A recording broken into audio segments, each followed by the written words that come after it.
Hello. So, good morning, friends.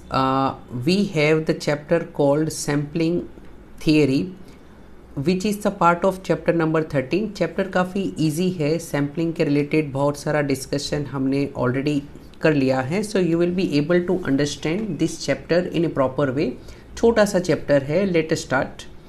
देखिए, सबसे पहले सैम्पलिंग क्यों ज़रूरी है. वी ऑल नो दैट कि there is something called universe या फिर पॉपुलेशन. एक सिंपल एग्जांपल लेते हैं. एक क्लास में 50 स्टूडेंट्स हैं और मुझे इनके 12th की एवरेज जाननी है. अब दो रास्ते हैं, या तो सभी 50 स्टूडेंट्स का डेटा मेरे पास हो, या ये 50 में से मैं 10 स्टूडेंट्स का डेटा अपने पास रखूं और उसके बेस पर अंदाज़ा लगाऊं. ये मान लेते हैं 10 स्टूडेंट्स की एवरेज है 70% तो मैं अंदाज़ा लगाऊंगा कि पूरे क्लास की एवरेज है 70%. अब इससे क्या होगा कि जो रिज़ल्ट मिलेगा वो नज़दीक होगा रियल आंसर से, लेकिन यहाँ पर याद रखिए कि 100% एक्यूरेसी नहीं होगी, क्योंकि मैंने सभी 50 स्टूडेंट से पूछा नहीं है. ओके, तो हम थोड़ा बेसिक डिस्कशन करेंगे कि सैम्पलिंग में क्या मेथड्स है, किस तरह से एरर को हम रिड्यूस कर सकते हैं, एक्सेट्रा. सो चलिए, कुछ इंपॉर्टेंट लाइंस है जो आपको क्या है गो थ्रू करनी है before we start question and answers. तो basically to know about universe या पॉपुलेशन हम क्या करते हैं, सिलेक्ट करते हैं किसको, representative part of the population. Okay, तो अगर ये 50 स्टूडेंट्स में से मुझे डेटा चाहिए, तो वो जो 50 में से 10 स्टूडेंट्स में सिलेक्ट करूंगा वो बहुत इंटेलिजेंट भी नहीं होने चाहिए, बहुत वीक भी नहीं होने चाहिए. रिप्रेजेंटेटिव जहाँ पर है ना कॉम्बिनेशन हो, हर टाइप के स्टूडेंट्स आ जाए. ओके, और इन्फर अबाउट द अननोन, यानी वो 10 स्टूडेंट से मैं इन्फर यानी अंदाज़ा लगाऊंगा कि मेरा पूरा जो पॉपुलेशन है 50 स्टूडेंट्स, उसकी एवरेज क्या होगी.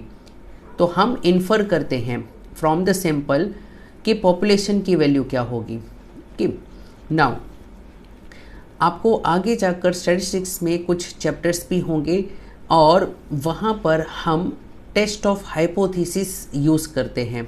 ओके, अभी के लिए सिर्फ नाम जानना ज़रूरी है कि क्या होता है. टेस्ट ऑफ हाइपोथेसिस से हम अंदाज़ा लगाते हैं कि जो सैंपल है उसकी एक्यूरेसी कितनी है. नाउ सैंपल सर्वे के कुछ बेसिक प्रिंसिपल्स होते हैं. पहला है लॉ ऑफ स्टैटिस्टिकल रेगुलरिटी. अब ये प्रिंसिपल ये कहता है कि भी आप है ना बड़ा सैंपल साइज सिलेक्ट करो. जितना बड़ा सैंपल साइज होगा उतना ऑन एन एवरेज वो रिप्रेजेंट करेगा आपकी पॉपुलेशन को. एक सिंपल एग्जांपल वही, अगर 50 में से मैं 10 स्टूडेंट को लूँ या 50 में से 20 लूँ, तो कहाँ चांस ज़्यादा है कि वो मेरा सैंपल रिप्रेजेंट करे पूरे 50 को, पॉपुलेशन को. सीधी बात है, वो तभी पॉसिबल है जब मैं ज़्यादा लार्जर सैंपल साइज सिलेक्ट करूँगा. तो यहाँ वही लिखा है कि अगर आप लार्ज सैंपल साइज लोगे तो ऑन एन एवरेज जो आपका सैंपल है वुड पोजेस, उसमें क्या होगा, कैरेक्टरिस्टिक्स ऑफ पॉपुलेशन होगा. यानी जो पूरे क्लास की एवरेज है वो टाइप की ही एवरेज मुझे मिलेगी जितना ज़्यादा सैंपल साइज होगा. ओके, चलो सेकंड प्रिंसिपल क्या कहता है, ये फर्स्ट के रिलेटेड है. फर्स्ट प्रिंसिपल कहता था कि भाई बड़ा सैंपल सेलेक्ट करो. ये कहता है प्रिंसिपल ऑफ इनर्शिया कि जैसे जैसे आपकी सैंपल साइज इंक्रीज होगी वैसे वैसे वो ज़्यादा एक्यूरेट, ज़्यादा प्रिसाइज, ज़्यादा रिलायबल आंसर देगा. सीधी बात है, अगर मैं 50 में से 40 स्टूडेंट्स को सिलेक्ट करूं और डेटा निकालूं तो बहुत ही क्या है नज़दीक वाला आंसर मिलेगा. ओके, सो ये भी कॉमन सेंस है, बट आपको नाम पता होने चाहिए कि प्रिंसिपल का नाम क्या है. थर्ड प्रिंसिपल है प्रिंसिपल ऑफ ऑप्टिमाइजेशन. ऑप्टिमाइजेशन देखो नाम है, इससे पता चला यहाँ ये कहते हैं कि ऑप्टिमम एफिशिएंसी, यानी आपको अच्छा रिजल्ट मिल सकता है.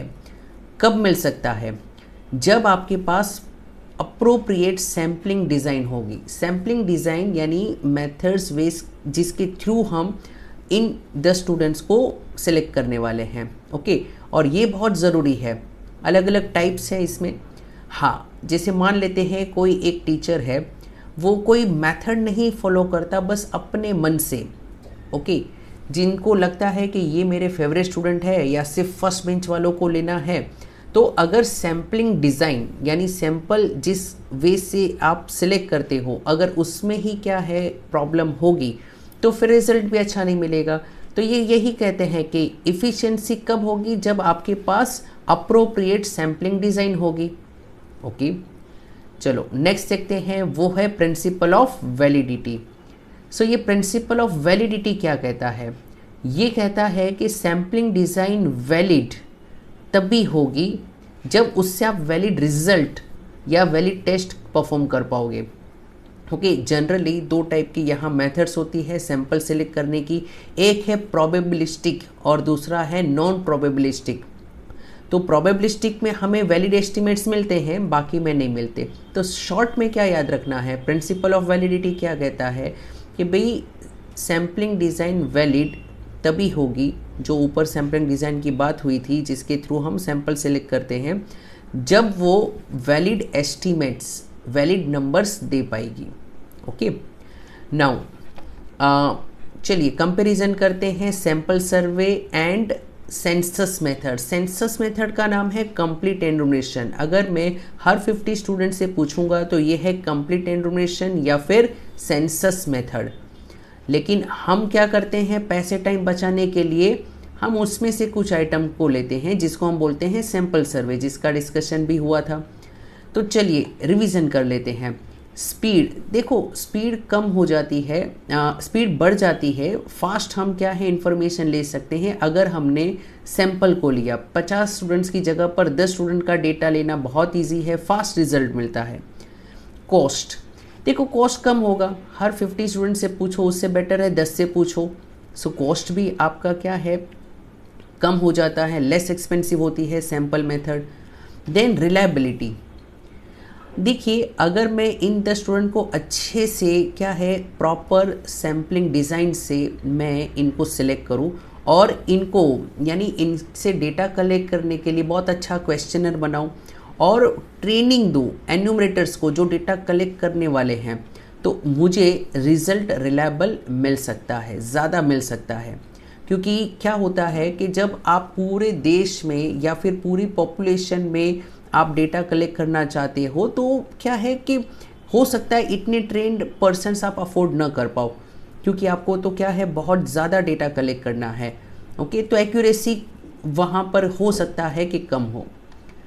चलिए अब काफ़ी बार देखो स्टैटिस्टिक्स की दुनिया में है ना दोनों वे से होता है। In other word same point advantage disadvantage दोनों बन सकता है। तो यहाँ एक्यूरेसी वाइज देखिए, ऊपर वाले पॉइंट में ये कहा है कि भाई अगर आप सैंपल के थ्रू डेटा कलेक्ट करोगे तो रिलायबल होगा। अब यहाँ पर इसका ऑपोजिट है, लेकिन ये भी करेक्ट है, समझाता हूँ। देखिए ये पॉइंट क्या कहता है कि सैम्पलिंग में एक इश्यू है, इसको हम बोलते हैं सैम्पलिंग एरर। यानी अगर 50 में से मैं 10 स्टूडेंट सिलेक्ट करता हूँ तो चांस है सैम्पलिंग एरर हो। अगर वो 10 स्टूडेंट रिप्रेजेंटेटिव ना हो तो मुझे डेटा या जो एवरेज मिलेगी वो रिलायबल नहीं मिलेगी, सीधी बात है। तो ये सैम्पलिंग एरर सिर्फ और सिर्फ सैंपल सर्वे में होती है। जब पूरे पॉपुलेशन को अगर आप क्या है पूछते तो सैम्पलिंग एरर हो ही नहीं सकती, क्योंकि वहाँ पर सैंपल लेना ही नहीं है। तो सैम्पलिंग एरर दिमाग में फिट करो कहाँ होती है, जहाँ हम सैंपल सेलेक्ट करते हैं। ओके, सैंपल सर्वे में ही सैम्पलिंग एरर होती है, इतना याद रखो। कंप्लीट एनुमरेशन हो उसमें सैम्पलिंग एरर होती ही नहीं है, क्योंकि हम सैंपल उसमें निकालते ही नहीं हैं। हाँ, एक कॉमन है कि जो सैंपल करो या सेंसस करो दोनों में जो एरर होती है दोनों टाइप में, उसको हम कहते हैं नॉन सैम्पलिंग एरर। ओके, तो जहाँ सैंपल सिलेक्शन के अलावा कुछ टाइप की एरर्स हो सकती है जो दोनों टाइप में पॉसिबल है, जिसको हम क्या कहते हैं नॉन सैम्पलिंग एरर्स।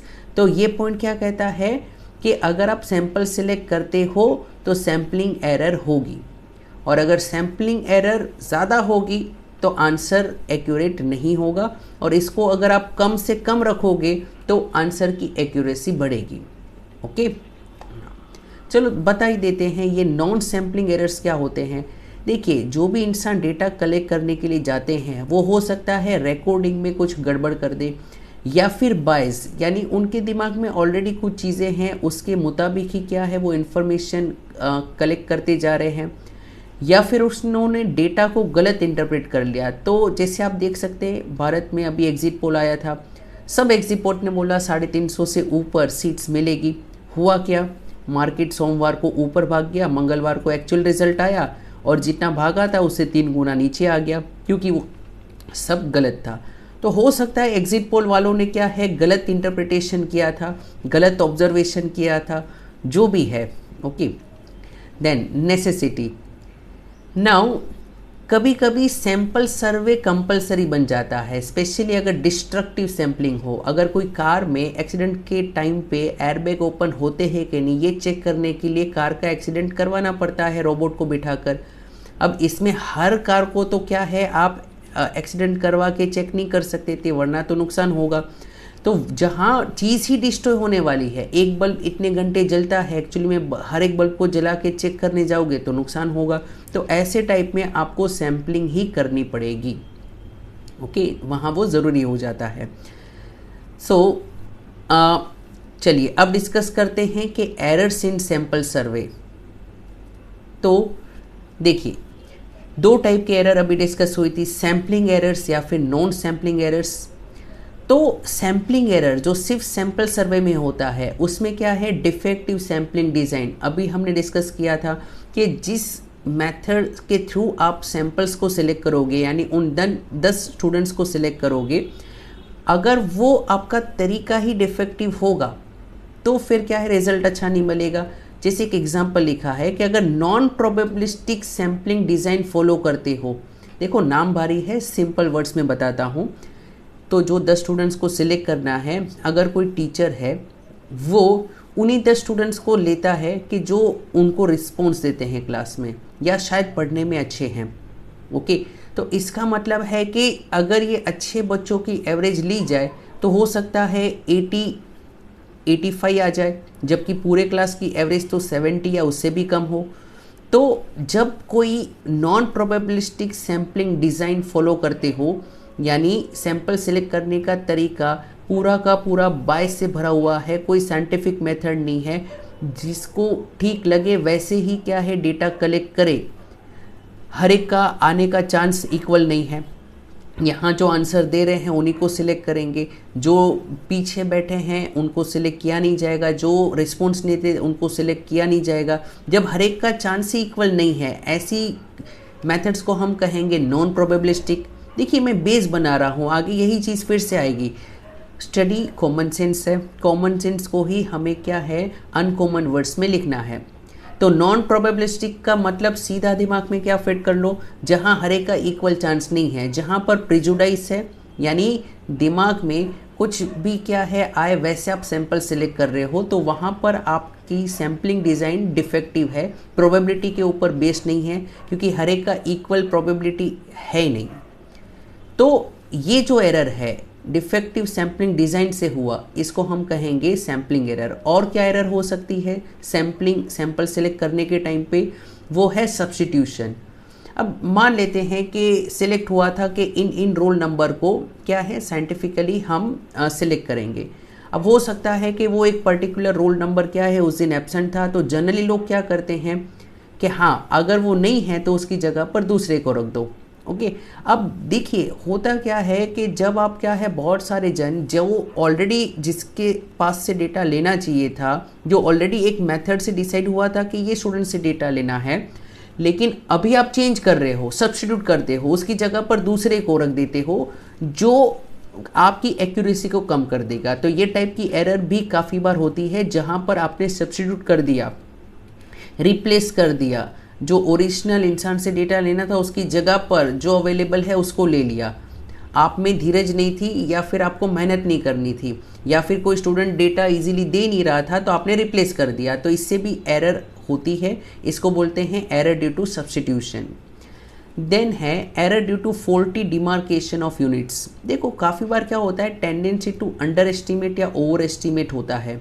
ओके, अगर आपने ऑलरेडी क्या है कि माइंड में जैसे मान लेते इनकम का डेटा कलेक्ट करना है, ओके, तो मान लेते हैं कि कोई ऐसा बंदा है जिसको लगता है कि लोग अपनी इनकम है ना वो कम ही बता रहे हैं, तो जितनी इनकम लोग बताएंगे वो क्या है लिखेगा, वो उससे ज़्यादा ही लिखेगा, 1-2 लाख ज़्यादा लिखेगा। या रिवर्स इज ऑल्सो ट्रू, किसी को लगता है कि लोग अपनी इनकम ज़्यादा ही बता रहे हैं तो वो लिखने में कम करके लिखेगा। तो ये भी क्या है, एरर हो सकती है, फॉल्टी डिमार्केशन यानी अंडर एस्टिमेट या ओवर एस्टिमेट।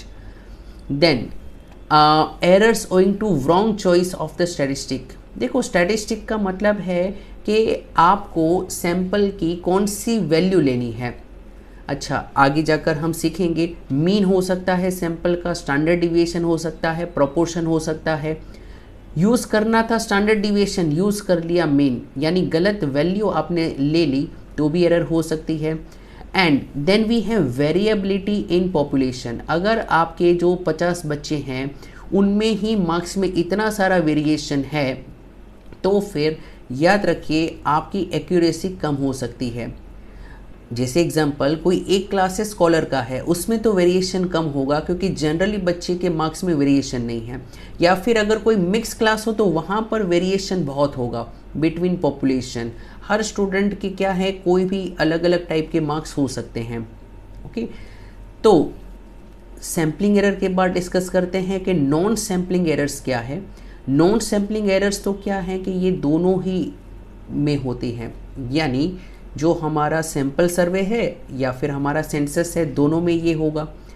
सो ये कौन से टाइप का होता है, तो देखो बाइस का मतलब है कि अपने मन के मुताबिक डेटा को थोड़ा मॉडिफाई करना। ओके, जैसे इस बार है बीजेपी की तरफ 22 सबको ज़्यादा था तो सभी एग्जिट पोल ने क्या उनको ज़्यादा सीट्स दे दी, तो ये 22 है। या फिर लैप्स ऑफ मेमोरी, आपने सोचा कि हाँ ये बाद में मैं लिख दूंगा, या इन्होंने इतना लिखा था, बोल रहे थे लेकिन क्या है आपने सोचा मैं लिख दूंगा, टाइम के साथ हम भूल जाते हैं, तो फिर आपने वो नंबर प्रिसाइसली आप कलेक्ट नहीं कर पाए और कुछ भी नंबर आपने लिख दिया जो एक्चुअली में गलत था। Okay, then preference for certain digits, काफ़ी बार क्या है कोई पर्टिकुलर लेट से टीचर ही है जिसको डिजिट 7 ज़्यादा पसंद हो, तो ये रोल नंबर क्या है 7, 17, 27 ऐसे क्या है नंबर्स को प्रेफरेंस देगा, तो ठीक नहीं है, डेटा अच्छा नहीं मिलेगा। इग्नोरेंस, साइकोलॉजिकल, तो बहुत सारे नॉन रिस्पॉन्स काफ़ी बार हो, तो ये टाइप के जो एरर्स है जिनको हम क्या है अवॉइड नहीं कर सकते, जो दोनों टाइप में है जिसको हम कहेंगे नॉन सैम्पलिंग एरर्स। ओके, अच्छा, देन कुछ इम्पोर्टेंट टर्म्स हम देखते हैं। देखो आपकी जो पॉपुलेशन है ना वो फाइनाइट हो सकती है या इनफाइनाइट। मैंने एग्जांपल दिया था क्लास में 50 स्टूडेंट है तो मेरी फाइनाइट पॉपुलेशन है। ओके, लेकिन काफ़ी बार क्या है कि कोई बड़ा एक कंट्री है और काफ़ी बार ऐसा आपको देखना है कि टी कंज्यूमर्स कितने हैं तो आपको पहले से पता ही नहीं है, तो वो है इनफाइनाइट पॉपुलेशन। जैसे मॉस्किटोस, कितने मच्छर है, कितने रोजीज है, कितने फ्लावर्स है, ये थोड़ी पता चलता है, तो वो इनफाइनाइट पॉपुलेशन है।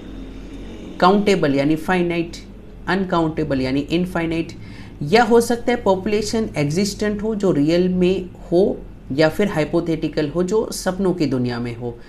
जैसे फॉर एग्जांपल जो हम पॉपुलेशन की बात कर रहे थे तो वो तो रियल में होता है, जो स्टूडेंट की बात है तो रियल में है।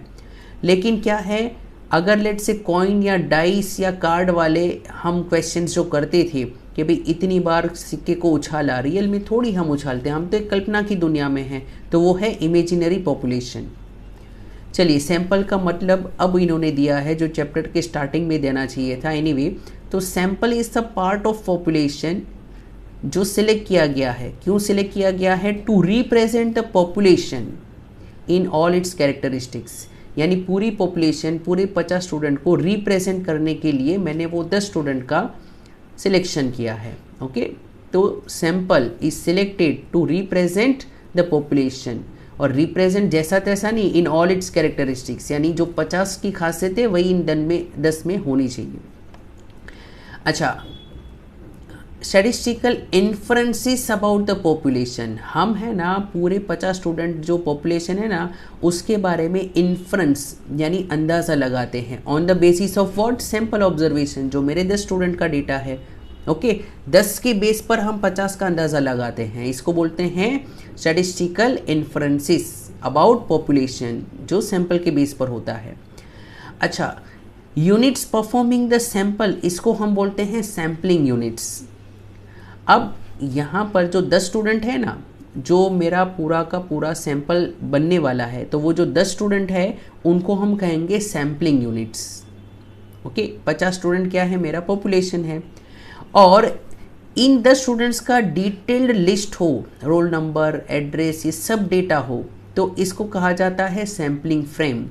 तो जो 50 में से 10 स्टूडेंट्स जो है वो सैम्पलिंग यूनिट्स है, और वो 10 स्टूडेंट्स का जो पूरा डेटा मेरे पास होगा एक फाइल में, वो है सैम्पलिंग फ्रेम।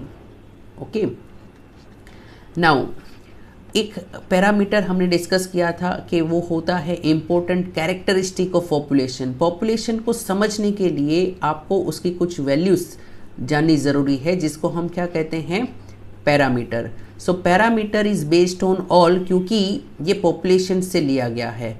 ओके, अगर मैं पूरे 50 स्टूडेंट्स का क्या है मीन निकालूं, तो वो हो जाएगा पॉपुलेशन का मीन। अगर ये पूरे 50 स्टूडेंट्स जो मेरी पॉपुलेशन है, ओके, उसका मैं n लिखूं, तो ये जो मेरा कैपिटल N है वो होगा 50। अच्छा, एक और चीज़ होती है जो होता है प्रोपोर्शन। ओके, प्रोपोर्शन का मतलब रेशियो प्रोपोर्शन चैप्टर सीखा था कि पूरे पॉपुलेशन में से कितने परसेंट, कुछ ऐसे सम्स भी आए थे ना कि पूरे पॉपुलेशन में से 1/3 या 2/3 टी ड्रिंकर्स है, तो ये होगा आपका प्रोपोर्शन। ओके, तो ये है पॉपुलेशन का प्रोपोर्शन। तो अभी एक इम्पोर्टेंट क्या है चीज़ आपको नोट करनी है, जो यहाँ पर आप शायद देख पा रहे हो। सो लिसन, यहाँ पर देखिए, शायद क्या है प्रॉपर ना दिखे तो मैं रीराइट कर देता हूँ। Okay, value, sample and population, यानी अगर आपको क्या है समझना है सैंपल को या पॉपुलेशन को, तो कुछ इंपॉर्टेंट वैल्यू ज़रूरी है। तो 4 इंपॉर्टेंट वैल्यू होती है। एक यहाँ पर मैंने लिखा है साइज, स्मॉल n सैंपल के लिए यूज़ किया जाता है, और ये जो कैपिटल N है वो पॉपुलेशन के लिए यूज़ किया जाता है। तो ये जो सैंपल है उसको समझने के लिए ये जो भी 4 वैल्यूज़ है, इसको हम कहते हैं स्टैटिस्टिक। ओके, तो स्टैटिस्टिक का मतलब है कि सैंपल से ली गई इंपॉर्टेंट वैल्यूज़, और ये जो पॉपुलेशन को समझने के लिए 4 वैल्यूज़ है, इनको हम कहते हैं पैरामीटर। तो ये 4 है वो पैरामीटर्स है जो पूरे पॉपुलेशन से लिए गए हैं, और ये 4 है वो स्टैटिस्टिक है जो सैंपल से कैलकुलेट किए गए हैं। अब इसीलिए है ना हम सिंबल अलग अलग यूज़ करते हैं। तो पूरे अगर पॉपुलेशन की मीन है तो म्यू यूज़ करते हैं। ओके, नॉर्मल डिस्ट्रीब्यूशन में सीखा था। और अगर सिर्फ लेट्स से सैंपल की मीन है तो इसको हम x बार यूज़ करते हैं, स्मॉल x बार।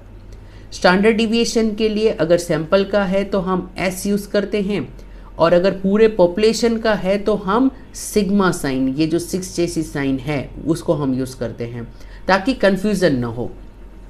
अच्छा, प्रोपोर्शन, जैसे मैंने कहा कि एक टाइप का रेशियो, कितने इतने में से कितने टी ड्रिंकर्स है एक्सेट्रा। तो प्रोपोर्शन अगर सैंपल में से है तो छोटा p, और प्रोपोर्शन पूरे पॉपुलेशन का है तो कैपिटल P। ओके, तो ये चीज़ क्या है, जस्ट आपके बेसिक अंडरस्टैंडिंग के लिए ज़रूरी है। सो नाउ हमने डिस्कस किया अबाउट पैरामीटर, और जो मैंने ब्रीफ अभी किया था आपको स्टैटिस्टिक। स्टैटिस्टिक का मतलब है कि कोई ऐसी वैल्यू जो मेज़र की गई है, किससे मेज़र की गई है, सैंपल के ऑब्जर्वेशन से। ओके, इसका मतलब it is a function of sample observation, तो it is called statistics.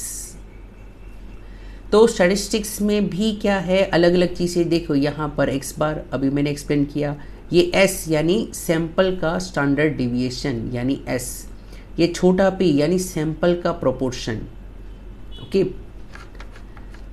So then here we have sampling distribution in standard error. देखो ये इंपॉर्टेंट है, स्टैंडर्ड एरर ऑफ स्टैटिस्टिक्स का मतलब है ये सैंपल से कैलकुलेट किया गया है। ओके, तो याद रखिए 2 टाइप के क्वेश्चन होते हैं। प्रोबेबिलिटी चैप्टर में हमने सीखा था विथ रिप्लेसमेंट, विथआउट रिप्लेसमेंट। आगे सम भी होंगे 1 मार्कर में।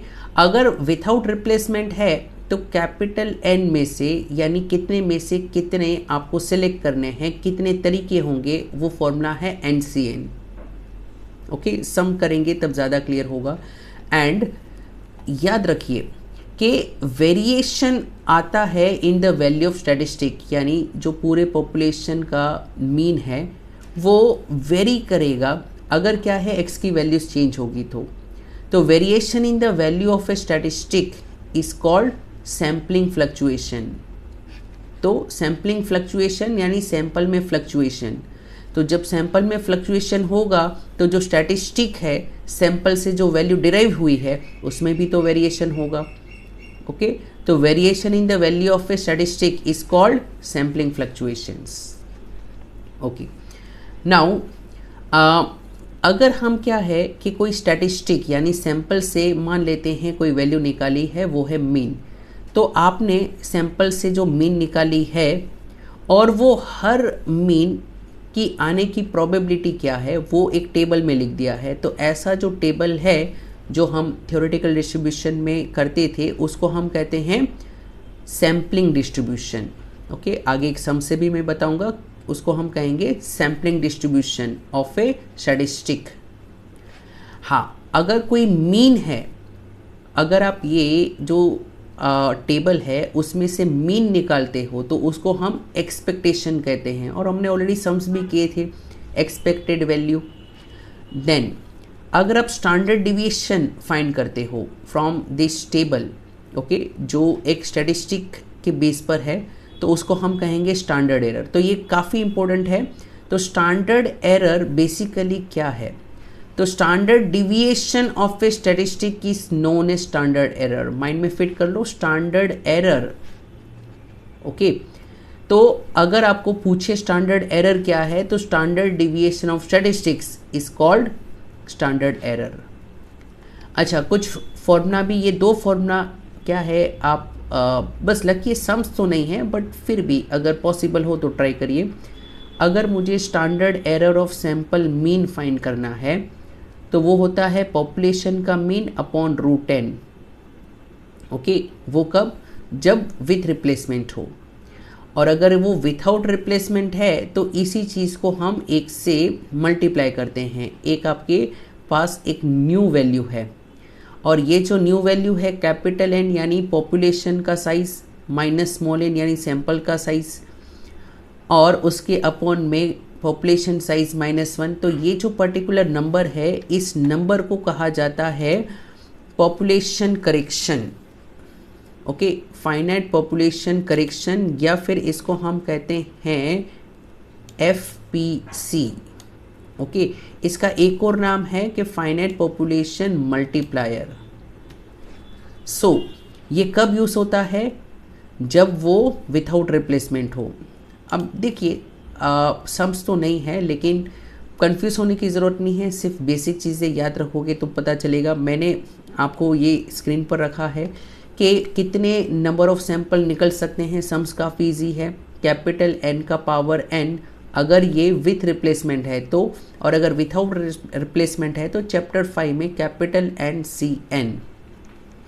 अच्छा, standard error of sample mean अगर कैलकुलेट करना है तो there are 2 ways, with replacement या विथआउट रिप्लेसमेंट।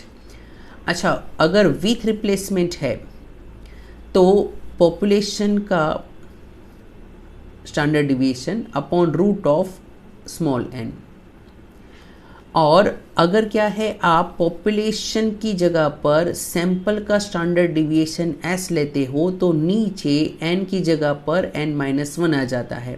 ओके, सो ये वाली चीज़ क्या है, इन्होंने अभी नहीं दी है क्योंकि इसके सम्स नहीं है, लेकिन मैं ठीक है पूरा बता देता हूँ। And again I am telling sums are very easy, और सम्स इनफैक्ट है ही नहीं, सिर्फ थियरी है। अगर विथआउट रिप्लेसमेंट है तो याद रखिए वही चीज़ है जो आपने यहाँ पर लिखी है, यही चीज़ आपकी यहाँ पर फिर से है, बस मल्टीप्लाई कर देना है। ओके, FPC से, फाइनाइट पॉपुलेशन करेक्शन से, and here also you have the same thing. चलो अभी ज़्यादा कन्फ्यूज़न में नहीं जाते हैं, सम्स करते हैं। देखिए सम्स कितने इजी है। यहाँ पर लिखा है कि पॉपुलेशन में A B C D E 5 चीज़ें हैं। So draw all possible samples of size 3। Okay, तो यहाँ पर आपके पास A B C D E जो 5 पूरे पॉपुलेशन में आइटम्स है, यानी कैपिटल N 5 है, और आपको उसमें से 3 सिलेक्ट करने हैं विथआउट रिप्लेसमेंट। देखो विथआउट रिप्लेसमेंट हो तो कॉम्बिनेशन होगा, तो 5 में से 3 कितने तरीके से आप कर सकते हो, तो सीधा फॉर्मूला है 5C3, सो 10 वेज। हाँ, ये 10 क्या है, कौन से होंगे, ठीक है आप लिख भी सकते हो अगर कम आइटम हो तो। एक और क्वेश्चन देखिए कि पॉपुलेशन में 3 मेंबर है 153। ओके, यानी आपका कैपिटल N कितना है, 3 है। ओके, कैपिटल N 3 है, ये इन्होंने दे दिया है। And sample size 2। Okay, sample of size 2, इसका मतलब ये है कि आपका जो स्मॉल n है वो 2 है। अब दो चीज़ कही है कि भाई विथ रिप्लेसमेंट क्या होगा, विथआउट रिप्लेसमेंट क्या होगा। मैंने विथआउट रिप्लेसमेंट में कॉम्बिनेशन लगाना है ये बता दिया, तो ये क्या हो जाएगा 3C2, 3 में से 2, और हमें पता है इसकी वैल्यू 3C1 के बराबर है जो 3 होती है, यानी 3 तरीके होंगे विथआउट रिप्लेसमेंट के। और चलो विथआउट रिप्लेसमेंट वाला मैं बता भी देता हूँ। देखो ये इन्होंने क्या है विथआउट रिप्लेसमेंट वाला बताया है। सो 1 2 3 कितने तरीके हुए, 3 तरीके हुए। आपके पास जो पॉपुलेशन है उसमें नंबर्स कौन से थे, सो आपके पास नंबर्स थे 153। 153 में से 2 अलग अलग कौन से ले सकते थे, सो 153, सो देखो 15 ले सकते थे, 13 ले सकते थे। ओके, सो 13 15, और क्या नया हम कर सकते थे, तो 53 ले सकते थे। ओके, तो एक तरीका ये है। सो टोटल आपके पास 3 तरीके हुए। ओके, तो यहाँ पर ऐसे इजी क्वेश्चन आ सकते हैं। अब ये क्वेश्चन इन्होंने डिटेल में सॉल्व किया है, लेकिन उससे पहले ये हम समझ लेते हैं विथ रिप्लेसमेंट। अगर विथ रिप्लेसमेंट हो तो कितने तरीके बनते हैं, तो वो आपको याद रखना है। फॉर्मूला इसके लिए वो है कि कैपिटल N का पावर स्मॉल n।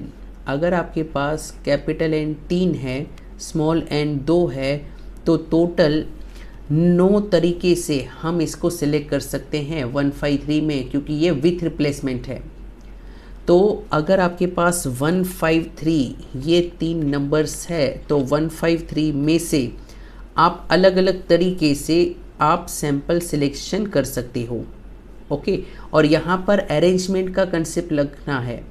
153 तो अलग अलग तरीके से, और ये विथ रिप्लेसमेंट है। तो सबसे पहले याद रखिए, अगर ये 153 है, ओके, तो विथ रिप्लेसमेंट में आपके पास हो सकता है 11 भी हो, 55 भी हो, 33 भी हो, क्योंकि एक बार सिलेक्ट करने के बाद फिर से आपने अंदर रख दिया है, तो दूसरे सिलेक्शन में फिर से वो आ सकता है। और आपको अगर याद हो तो अगर 3 आइटम को आपस में अरेंज करना है तो 3 फैक्टोरियल यानी 3 2 कितने तरीके होंगे, 6 तरीके होंगे। और ऊपर जो मैंने बताया वो कितने तरीके हुए, वो 3 तरीके हुए, 3 वेज। इसका मतलब है कि टोटल कितने तरीके हुए, सो टोटल 9 तरीके हुए। अभी मैंने फॉर्मूला क्या बताया, फॉर्मूला बताया है कि कैपिटल N का पावर स्मॉल n यानी 3 का पावर 2, तो भी कितने हुए 9 वेज। और यहाँ पर इन्होंने लिस्टिंग की है वो कौन से 9 हो सकते हैं, कौन से अलग अलग सैंपल 9 तरीके से बना सकते हो। ओके, अब इन्होंने यहाँ पर टेबल में कुछ एक्स्ट्रा क्या किया है वो मैं बता रहा हूँ, क्योंकि बड़े सम्स तो है नहीं, बट फिर भी समझ लो। ये जो 2 नंबर है ना, इन सभी की इन्होंने मीन निकाली है। 1 + 1 यानी 2 डिवाइड बाई 2, 1 + 5 6 डिवाइड बाई 2, यानी इन सभी को ऐड करके डिवाइड बाई 2 किया है। तो ये जो भी सैंपल्स हैं ना, इन सभी का मीन मिला। और आपको थ्योरेटिकल डिस्ट्रीब्यूशन चैप्टर में याद हो, ओके, ऐसा टेबल आया करता था, तो ये टेबल ऊपर वाले में से ही बना है। सो क्या क्या आपके पास मीन हो सकती थी? तो यहाँ पर देखिए ये जो मीन है उसकी वैल्यू 1 2 3 4 5 5 तक थी, तो that is what they have written. तो 9 में से ये जो सैम्पल मीन 1 एक बार आई, सैम्पल मीन 2 दो बार आई, तो एक टेबल बन गया। ओके अच्छा, ऐसे ही क्या है मैंने अभी बताया कि अगर यहाँ पर विथआउट रिप्लेसमेंट है तो 3 तरीके से आप सैंपल को सेलेक्ट कर सकते हो। फॉर्मूला भी था NCN, capital N C small n, and sample की मीन, हर सैंपल की मीन निकाली है, ये सिर्फ एक्स्ट्रा नॉलेज के लिए है। तो एक टेबल बना दिया कि भाई हर एक मीन 2 3 4 एक बार आई है 3 में से। ओके और ये जो पहला टेबल इन्होंने विथ रिप्लेसमेंट में बनाया था उसमें अगर आपको याद हो तो हमने थ्योरेटिकल डिस्ट्रीब्यूशन में एक्सपेक्टेड वैल्यू फाइंड की थी और वेरिएंस भी फाइंड किया था। बस सेम फॉर्मूला ही लगाया है और उससे आपको क्या है वेरिएंस मिला 4/3 और उसका रूट निकालोगे तो क्या मिलेगा स्टैंडर्ड डिविएशन। लेकिन इन्होंने स्टैंडर्ड डिविएशन की जगह पर स्टैंडर्ड एरर वर्ड यूज़ किया है, क्योंकि मैंने बताया कि इस यहाँ पर सैम्पलिंग की दुनिया में जो स्टैंडर्ड डिविएशन है वही होता है standard error. Okay so then और देखिए इन्होंने ये जो कैलकुलेशन किया है, ओके ये जो कैलकुलेशन है बस वो फॉर्मूला को समझने के लिए है। तो जो आपको 2/√3 मिला है उसी को एक और तरीके से आप फाइंड कर सकते हो, बट अलग अलग मेथड की ज़रूरत नहीं है। वी नो दैट अगर टेबल दिया हो तो ये मेथड ऑलरेडी हमने सीख ली है। ओके नाउ यहाँ पर सिमिलरली सेकंड टेबल में भी इन्होंने क्या है फाइंड किया है स्टैंडर्ड एरर यानी स्टैंडर्ड डिविएशन। वेरिएंस फाइंड करना आपको आता है, उसका रूट निकाल दो। ओके और जो दूसरा फॉर्मूला यूज़ किया है उससे भी वैल्यू तो सेम ही आती है, तो बेटर है कि हम एक ही वे रखें, so that would be good for us. Now types of sampling, sampling के अलग अलग टाइप्स क्या है आगे मैंने बताया था। प्रोबेबिलिटी ये बेस्ट होता है, इससे हम एस्टिमेशन कर सकते हैं और स्टैटिस्टिक्स में यही यूज़ होता है। नाउ प्रोबेबिलिटी सैम्पलिंग का मतलब है कि भाई हर आइटम आने की कोई एक प्री डिफाइंड प्रोबेबिलिटी है और जनरली ये हर आइटम आने का चांस होता है, तो इसको हम बोलते हैं प्रोबेबिलिस्टिक या प्रोबेबिलिटी सैम्पलिंग। अब ये प्रोबेबिलिटी सैम्पलिंग के अंदर आता है सिंपल रैंडम सैम्पलिंग। अब सिंपल रैंडम सैम्पलिंग में सबसे इंपॉर्टेंट याद रखना है इक्वल चांस। हर आइटम का आने का चांस कैसा है? इक्वल है, यानी अगर ये जो 50 स्टूडेंट है उसमें से किसी का भी सिलेक्शन हो सकता है, कोई बाइस नहीं है। कोई क्या है प्रॉपर तरीके से हमने अगर क्या है कोई भी स्टूडेंट आ सकता है वैसा हमने सैम्पलिंग डिज़ाइन क्रिएट किया है, तो वो आपका सिंपल रैंडम सैम्पलिंग है। रैंडमली कोई भी आ सकता है, हर एक का आने का चांस इक्वल है। ओके इसमें 2 टाइप होते हैं, एक को सिलेक्ट करने के बाद फिर से पॉपुलेशन में रख दिया तो वो है विथ रिप्लेसमेंट, और अगर नहीं रखा तो विथआउट रिप्लेसमेंट। कार्ड वाले सम्स में हमने डिस्कस किया था। ओके अब ये सिंपल रैंडम सैम्पलिंग सिंपल है। अच्छा इसके लिए सिंपल रैंडम नंबर टेबल्स भी आते हैं, तो आप है ना रैंडम नंबर्स भी यूज़ कर सकते हो। ओके उसमें कोई भी नंबर किसी के बाद रैंडमली आता है तो उसके बेस पर मान लेते 1 से 50 रोल नंबर है, तो रैंडम नंबर्स में 1 से 50 में जो भी नंबर्स आ रहे हैं वो टेबल में उनको सिलेक्ट करो। अच्छा नाउ रैंडम सैम्पलिंग के कुछ फ़ायदे भी है नुकसान भी है। फ़ायदा क्या है कि सिंपल है, इफ़ेक्टिव है, और जब आपकी पॉपुलेशन बहुत बड़ी न हो तो आप इसको यूज़ कर सकते हो, क्योंकि अगर क्या है पॉपुलेशन इतनी बड़ी है तो आपके पास हर एक को, जैसे स्टूडेंट के केस में रोल नंबर था यानी छोटी पॉपुलेशन है, जब पॉपुलेशन बहुत बड़ी हो तो फिर दिक्कत होती है। अच्छा अगर पॉपुलेशन इज़ नॉट हेट्रोजीनियस यानी जो स्टूडेंट्स है उसमें मार्क्स में ज़्यादा वेरिएशन ना हो, हेट्रोजीनियस यानी डिफरेंट होना, नॉट हेट्रोजीनियस का मतलब है सेम होना, सिमिलर होना यानी होमोजीनियस होना। तो जब आपकी पॉपुलेशन हेट्रोजीनियस नहीं है तब ये ज़्यादा अच्छा रिजल्ट देती है। ओके, नाउ अब यहाँ पर एक इम्पोर्टेंट है जो है स्ट्रेटिफाइड सैम्पलिंग। अब ये स्ट्रेटिफाइड का मतलब है हम ग्रुप बनाते हैं, इसको बोलते हैं स्ट्रेटा। ओके, और उसके बेस पर सिलेक्शन करते हैं। अब एक मेरे एग्जांपल में क्या मैं बताता हूँ। देखिए, मैंने क्या कहा था कि मेरे पास कितने स्टूडेंट्स हैं, 50। अब मान लेते हैं ये जो 50 है ना, उसमें से 25 स्टूडेंट बहुत अच्छे हैं और 25 स्टूडेंट है बहुत वीक है। तो मैंने क्या है, मेरी पॉपुलेशन में ऑब्जर्व किया कि भाई हाँ ऐसा है, तो ये 25 को अलग कर दिया, ये 25 को अलग कर दिया। तो ये जो ऊपर वाले 25 है, ओके, उनका मैंने अलग डेटा रखा, नीचे वाले 25 है उनको क्या है अलग डेटा रखा, अलग ग्रुप में रखा। तो इनको कहा जाता है स्ट्रेटा। अब ये 25 में से मुझे अगर 10 सिलेक्ट करने हैं तो ये 25 में से 5 सिलेक्ट करूँगा, ये 25 में से 5 सिलेक्ट करूँगा। तो ये जो तरीका है जहाँ पर ग्रुप बना के स्ट्रेटा बना के हम करते हैं, इसको हम कहते हैं स्ट्रेटिफाइड। रिजल्ट अच्छा मिलता है जहाँ हम डिवाइड करते हैं पॉपुलेशन को। किस तरह से डिवाइड करते हैं कि जहाँ ये जो ग्रुप बना है ये ग्रुप के अंदर वेरिएशन कम हो लेकिन ग्रुप अमोंग ग्रुप वेरिएशन ज़्यादा हो। सीधी बात है, ये इंटेलिजेंट है, ये वीक है। तो एक ग्रुप के अंदर वेरिएशन कम होता है, अमोंग द ग्रुप वेरिएशन ज़्यादा होता है। तो इस कंसेप्ट का नाम है स्ट्रेटिफाइड सैम्पलिंग। अच्छा, स्ट्रेटिफाइड सैम्पलिंग में हम देखिए एडवांटेज डिसएडवांटेज दोनों हैं। तो याद रखिए कि अगर आपको क्या है इस मेथड में हर ग्रुप का भी यानी हर स्ट्रेटा का भी आपको एस्टिमेशन चाहिए तो ये बेस्ट है। ओके, देन यहाँ पर है ना 2 टाइप के अलोकेशन होते हैं, यानी सैंपल साइज 2 वे से हो सकती है। एक है प्रोपोर्शनल अलोकेशन या फिर बोलिस अलोकेशन।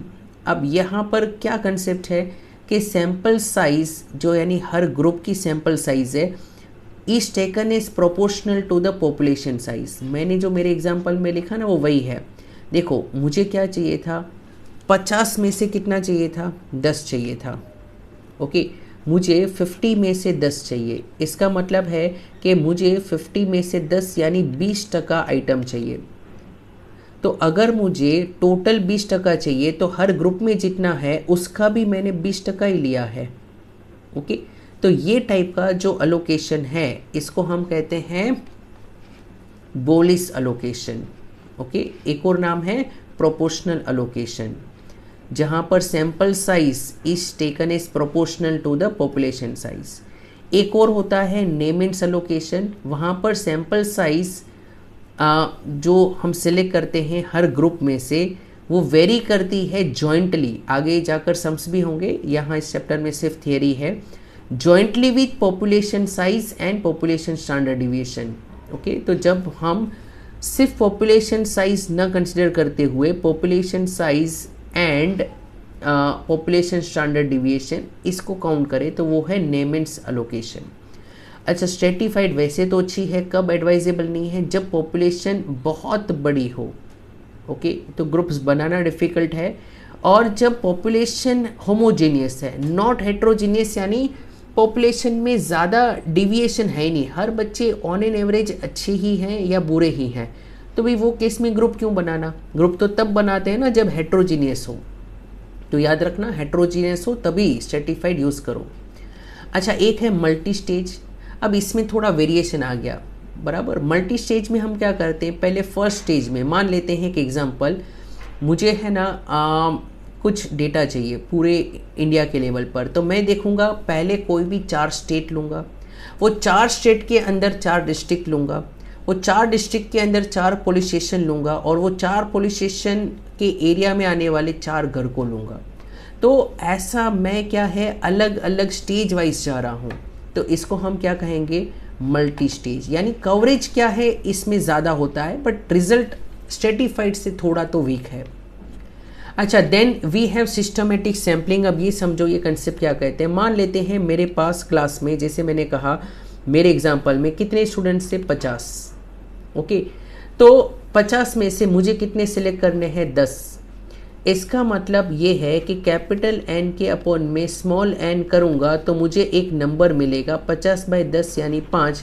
ये मेरा जो नंबर है इसको मैं के कहूँगा। इसलिए इन्होंने है ना, अगर ये स्मॉल एन को वहाँ पर जाने दे तो capital N is equal to small n into k, ऐसा बन रहा है कि नहीं? यस, तो वही तो इन्होंने फॉर्मूला दिया है। अच्छा, इसका मतलब क्या है वो समझो कि अगर क्या है, मुझे पता चला कि मेरा 5 है, टोटल मेरे पास रोल नंबर 1 से 50 है, तो मैं क्या करूँगा कि कोई भी हर 5-5 नंबर में मैं सिलेक्शन करूँगा। फॉर एग्ज़ाम्पल मान लेते हैं कि मेरे पास 1 2 3 4 5 6 7 8 ऐसे करके रोल नंबर 50 तक है।